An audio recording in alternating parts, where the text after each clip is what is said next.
Well, hello there, Leo. How are you? It is so good to see you again. I'm Mary Sue, and I'm so grateful that you're here. Today, we're doing your Saturn transits Pisces tarot reading. So this is really good. Saturn transited into Pisces on March 7th, and will stay there until February 2026. So this is a 3-year reading.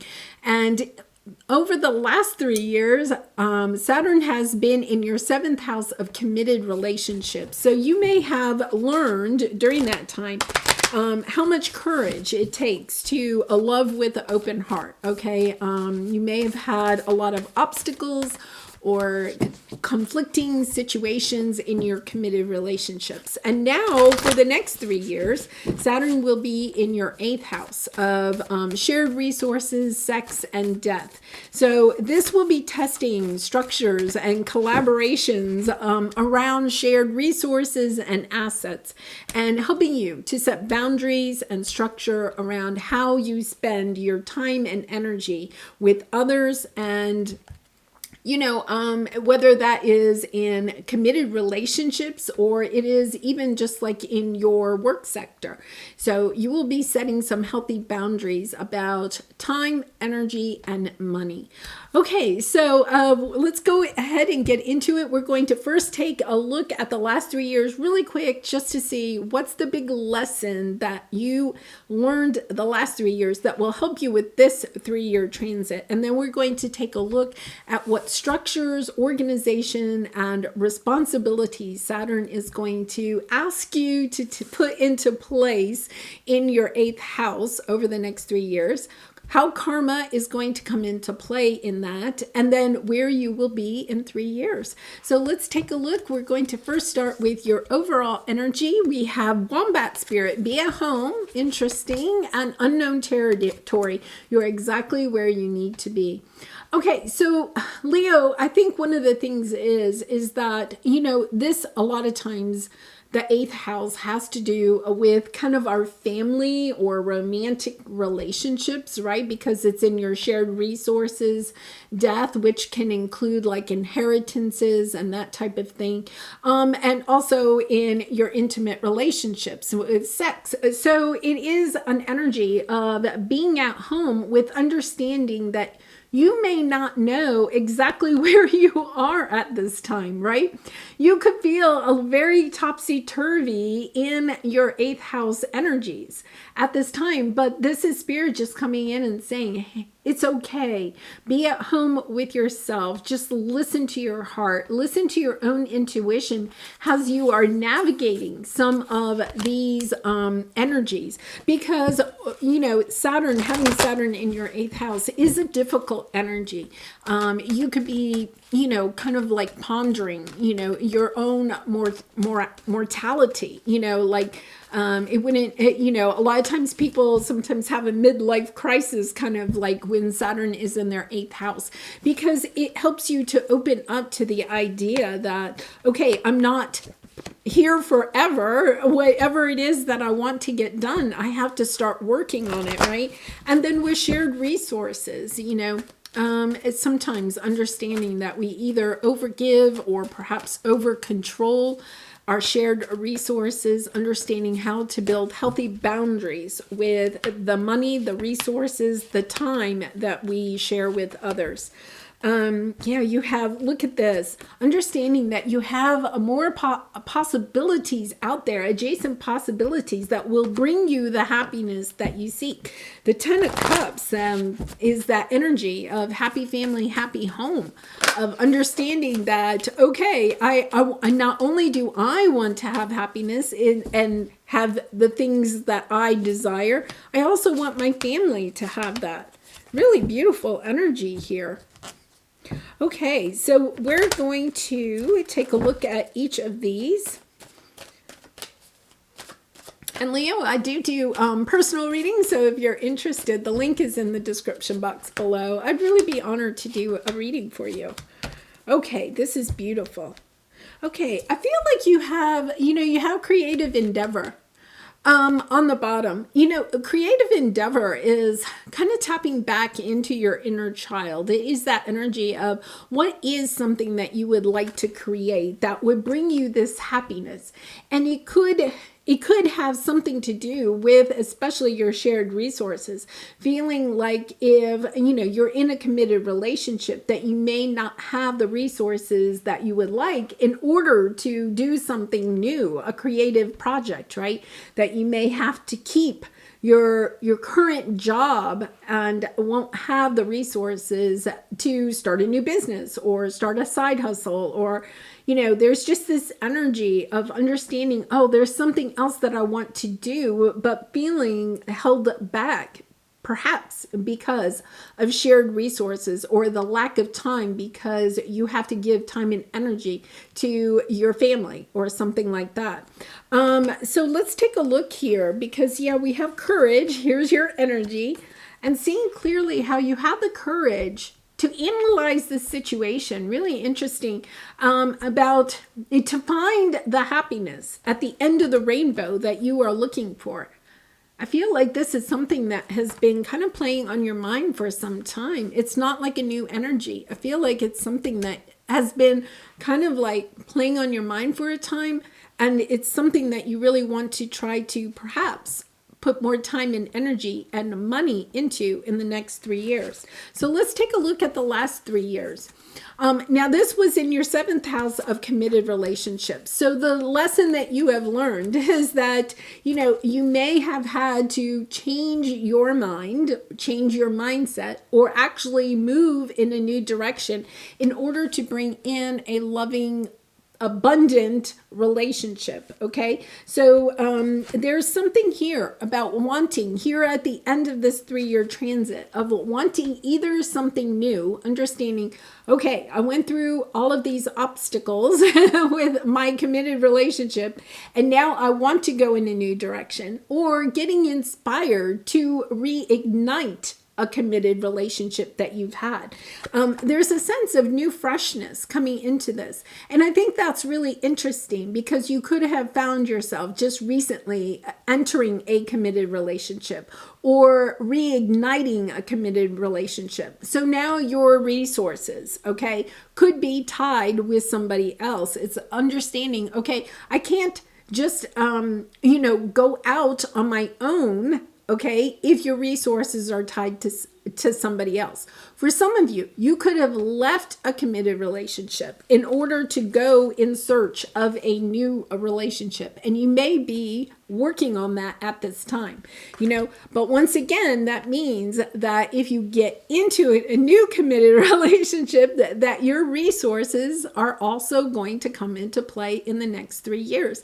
How do we share that? Time, that energy, that money that we have, how do we share that with somebody else or the other people in our life that are really and truly important to us? So let's take a look at where you are being asked to concentrate on structuring and organizing and taking responsibility in your 8th house of shared resources.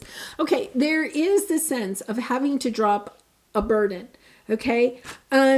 So I feel like there is something here that I think you're going to be asked to drop the burdens of situations that you may have acquired, okay, where your resources, you may be sharing your resources with some committed relationships, okay, and that could be a business partner, it could be somebody in your family, it could be even like an adult child that has moved out of the house. There's almost this energy, yeah. So we have the Empress, oh my goodness, and the Emperor. So I do feel like for some of you, this is a committed romantic relationship, and you have an offer. It's kind of like, let's start new.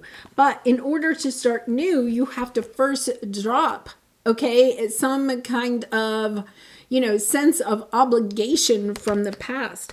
And, it's kind of like sometimes that 10 of Wands can represent our mindset of what it is that we think things should be like, and understanding, okay, I have a new fresh perspective of this, or I have a new fresh perspective of this relationship. So there's been a little bit of this envy, and then a change in the wind, understanding that there has been some type of a change, but somebody was a little bit envious of what you had. I feel like this is either somebody that is envious and trying to get more from you, because this is where you have to put your sense of structure and responsibility, building those healthy boundaries within your committed relationships, about where you are going to put your resources, and you are going to be, I think it's about keeping your eye on the prize that you want. There is a sense that somebody is trying to, almost like a sense that somebody here in your family or work sector, somebody is trying to, I'm not going to say take advantage of you, but in the past, you may have been very generous. Okay, let's put it that way. You could have been very generous with your time, your energy, your resources. And now it is kind of like this energy of taking some of that back. Okay, understanding you don't have to be over generous to others. There's a fine line between, helping somebody and just enabling somebody. And I think that you are learning that fine line, because there's something that you are going to want to really create. There's something that you have in mind, and it may be that you don't quite have that yet in mind, but you will shortly. And it's kind of like, well, I can't have perhaps my dream home if I continue giving out to, my adult children that are fine and have jobs and all that stuff, right? Or I can't go on that dream vacation if I continue to, just overgive to other people. So it's understanding, okay, there's a fine line. It's about understanding, I don't want to hoard my money, right? I want to be generous with it, but also building those healthy boundaries and understanding that you are also here to experience those things that you want to experience. You're not asked to be over generous so that there's nothing left, so that you can't experience what it is that you want to experience. Yeah, you're almost like attached. Okay, we have the double energy with the 10 of Wands. Almost attached to these burdens, to this. Now, I think it's interesting because they're also bringing up the mortality thing again, right? The sense of death, of understanding, okay, wait a minute, I'm not going to be here forever. I've always wanted to go see, the Alps.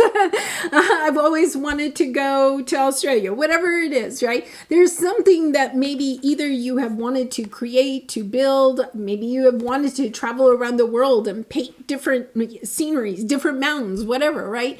There's something that you're wanting to do, but you're also understanding, oh my goodness, I can't do that if I keep allowing myself to overgive in other situations. Yeah, because it is about stepping into this energy of moderating, okay?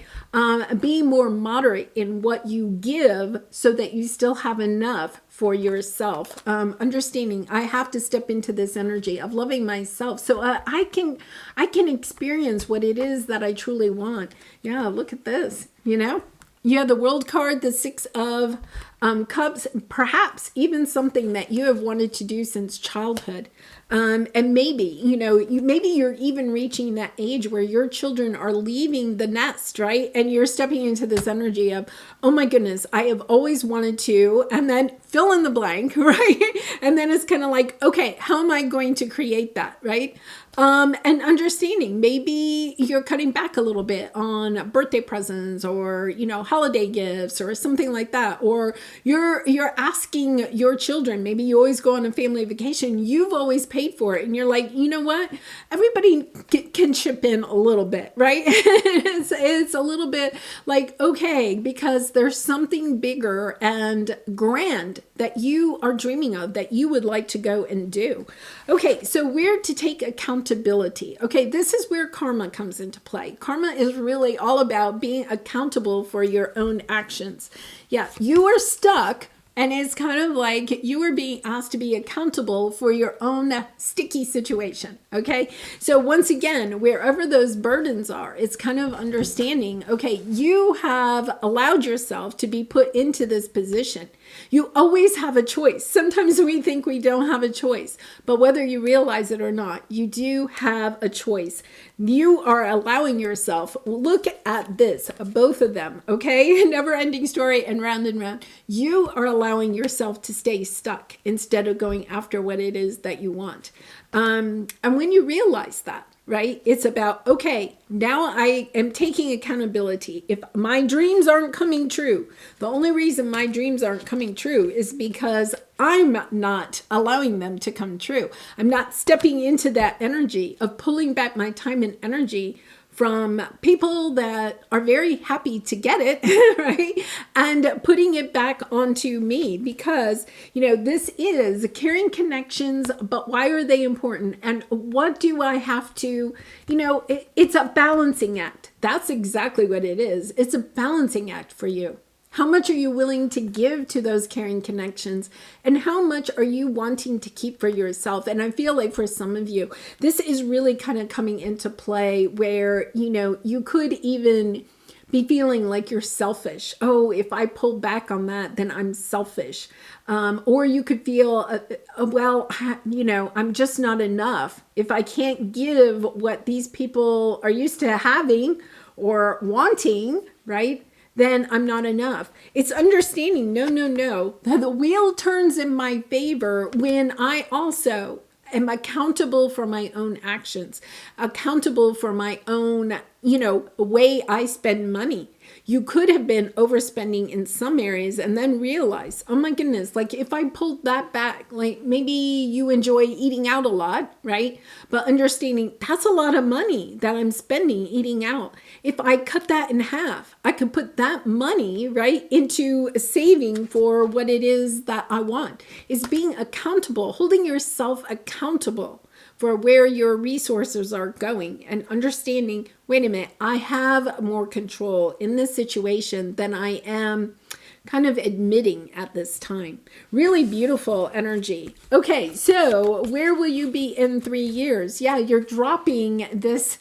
It's almost a sense of feeling like other people are keeping you attached into this energy of feeling like you're not enough. It's understanding, okay, then what am I going to do about it? What boundaries, what healthy boundaries am I putting into place? How am I holding myself accountable for my own feelings? And if these are relationships that really and truly just continuously trigger me into feeling like I'm not enough, then why am I in these relationships? So it's really, it's kind of like twofold, right? Because your last 3 years were about committed relationships. This 3 years is about what you're giving to those committed relationships. I think for some of you, you're also recognizing there are some relationships that not only are you overgiving, but that you'll never get enough out of. That it's a situation that will never be a 10 of cups energy for you. And intuition, manifestation, being a little bit more flexible about what you are wanting, expecting to come in. It could be that you have been for some time expecting or thinking that if you gave a lot to a certain relationship, right, that person would give back to you. And now what you're recognizing is, okay, I have to also allow myself to step away from expectations that when I give with my whole heart and I don't necessarily wait for something to come back in. It's kind of like understanding, okay, when I give, I have to give with my heart and not truly expect anything in return. And yet at the same time, there is that balance of knowing that if it's a healthy relationship, there is equal give and take, at least over time, right? Okay, so let's go ahead and clarify. I do want to clarify this intuition and manifestation. What are you trying to manifest here? I think you're wanting to manifest something that's flexible, that gives and takes equally, right? Yeah, the 6. Yeah. And then you have the Six of Cups and the World card again. You know, it's an energy of wanting something balanced, you know, taking action on things that are more balanced, that help to bring in the sense of love. I really feel like this 3-year transit is really playing off in your last 3-year transit. By the end of this 3 years, I think you're in a completely new type of energy with your committed relationships, you know, closing out one chapter and bringing in something new. Something that is more lighthearted, more joyful, more playful even. Really beautiful energy. Okay, so let's pull a soul truth card for you to see one final bit of advice. And I really do appreciate all of your support through liking, commenting, and subscribing. Okay, so let's see what we have here. What passion and am I ready to pursue? Oh my goodness. This is what you have. This is your achievement, right? Your passions will continuously lead you to your purpose. What passions have you put to the side, given up on, or buried? What passion is ready to come alive in you? Write a list of the passions to which you want to give life right now. Then journal how you can incorporate more of what you are passionate about into your daily life. Trust your soul's whispering and let your passions draw you towards your dream life. And once again, I'm going to put that up there for you. But once again, there's this sense that, you know, perhaps even a new career, something that maybe you have really wanted to do since childhood. Understanding, okay, I'm going in a new direction. I feel like there's this, like a breath of fresh air. For some of you, you may be letting go of some relationships, okay, that kind of hold you back, that kind of keep you in this place of feeling like you're not enough, that you can't create what it is that you really do want to create. And this is a beautiful energy, stepping into that bright new world. All right, I'm going to leave it there, Leo. I do wish you so much love and light, and I hope to see you again really soon. Bye for now.